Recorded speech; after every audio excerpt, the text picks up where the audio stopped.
Baik, selamat datang Bapak atau Ibu dosen dan teman-teman semua. Perkenalkan nama saya Kiki Durahmadi. Pada kesempatan kali ini saya akan mempresentasikan hasil proyek karakter building agama yang berjudul Internalisasi Nilai Agama untuk Fondasi Keadilan dan Kohesi Sosial. Nah, proyek ini kami kaitkan secara langsung dengan tujuan pembangunan berkelanjutan atau SDG nomor 16, yaitu tentang perdamaian, keadilan, dan institusi yang kuat.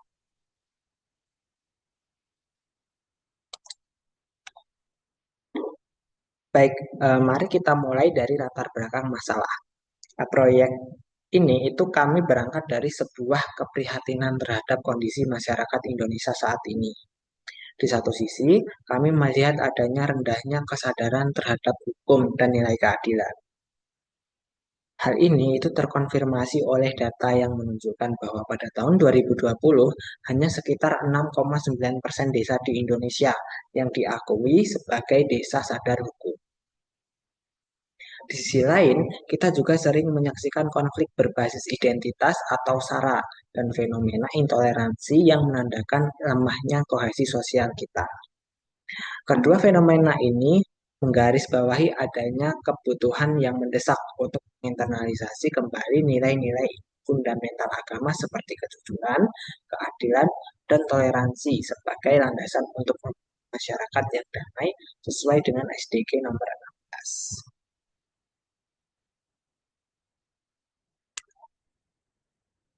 Nah, dari latar belakang tadi, kami merumuskan tiga pertanyaan utama yang menjadi pemandu proyek kami.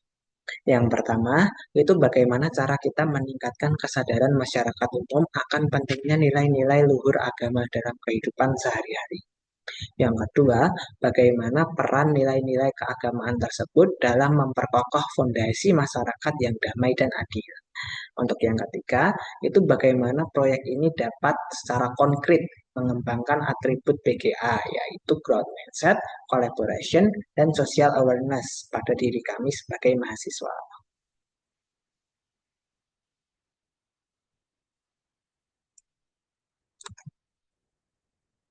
Nah, untuk menjawab pertanyaan tersebut, saya dan anggota kelompok lain melakukan observasi dan wawancara mendalam dengan tokoh masyarakat atau tokoh agama. Dalam proses tersebut, kelompok kami menemukan tiga tantangan utama di lapangan. Yang pertama itu adanya krisis keteladanan.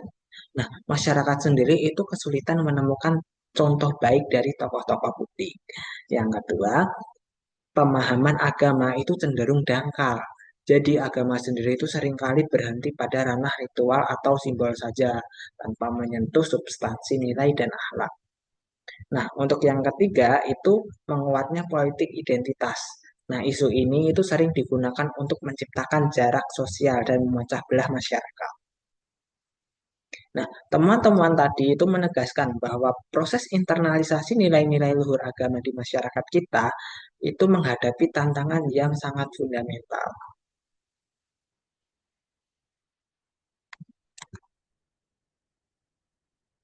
Nah, berdasarkan temuan-temuan tadi, kami merancang beberapa solusi yang lebih partisipatif dan konstekstual. Yang pertama itu pendidikan yang interaktif. Jadi, kami mengusulkan untuk mengganti metode ceramah satu arah itu dengan pendekatan yang lebih dialogis dan kreatif.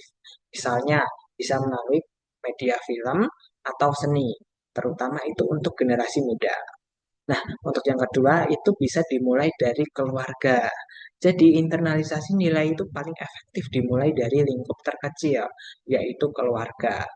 Bisa melalui praktik dan keteladanan sehari-hari. Nah, untuk yang ketiga itu gotong royong. Jadi, budaya seperti gotong royong itu harus direvitalisasi karena merupakan wujud nyata kepedulian dan kerjasama lintas latar belakang. Untuk yang keempat, yang terakhir, itu mengoptimalkan peran tokoh. Jadi kami menekankan kembali peran strategis tokoh agama dan masyarakat untuk menyampaikan pesan keagamaan secara bijak, relevan, dan penuh kasih.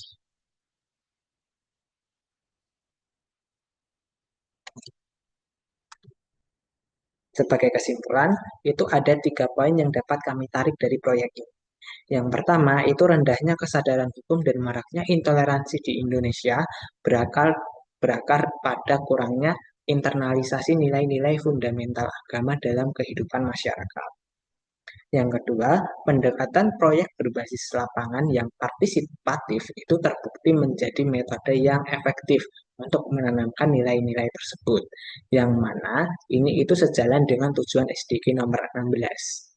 Yang terakhir, proyek ini itu tidak hanya bermanfaat bagi masyarakat saja, tetapi juga sangat efektif dalam mengembangkan karakter kami sebagai mahasiswa, terutama dalam mengasah atribut growth mindset, collaboration, dan social awareness.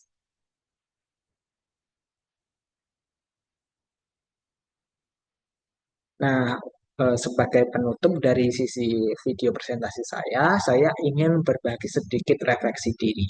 Nah, proyek ini memberikan saya pembelajaran yang sangat berharga dari beberapa sisi. Yang pertama itu dari sisi growth mindset. Saya belajar melihat tantangan di lapangan seperti responden yang aku itu sebagai peluang untuk berkembang dan membuat kami lebih fleksibel dan adaptif. Yang kedua itu dari sisi kolaboratif, dari sisi collaboration. Saya menyadari bahwa kerjasama tim itu adalah kunci keberhasilan. Saya juga belajar untuk menggabungkan ide yang berbeda dan saling memberikan dukungan moral. Yang ketiga, itu dari sisi social awareness. Saya menjadi lebih paham bahwa nilai-nilai seperti keadilan dan toleransi itu adalah perekat hubungan antar manusia yang perlu terus diasah di lingkungan sekitar kita.